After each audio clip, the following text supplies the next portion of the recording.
أعوذ بالله من الشيطان الرجيم.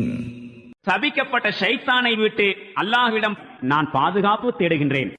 واضرب لهم مثل الحياة الدنيا كماء أنزلناه من السماء فاختلط به نبات الأرض فأصبح هشيما تذروه الرياح وكان الله على كل شيء مقتدرا.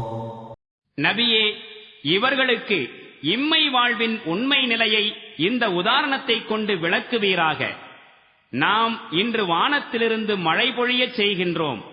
பிறகு அதன் மூலம் பூமியில் செடிகொடிகள் நன்கு அடர்ந்து வளர்ந்தன.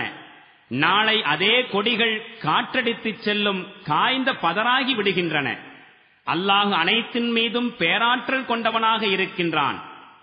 المال والبنون زينة الحياة الدنيا والباقيات الصالحات خير عند ربك ثوابا وخير أملا. இந்த பொருள்களும் இந்த பிள்ளைகளும் உலக வாழ்க்கையின் நிலையற்ற அலங்காரமே. உண்மையில் நிலைத்திருக்கக்கூடிய நற்செயல்கள்தாம் பலனை பொறுத்து இறைவனிடம் சிறந்தவையாகும். மேலும் அவற்றின் மீதுதான் நல்ல எதிர்பார்ப்புகள் கொள்ள முடியும்.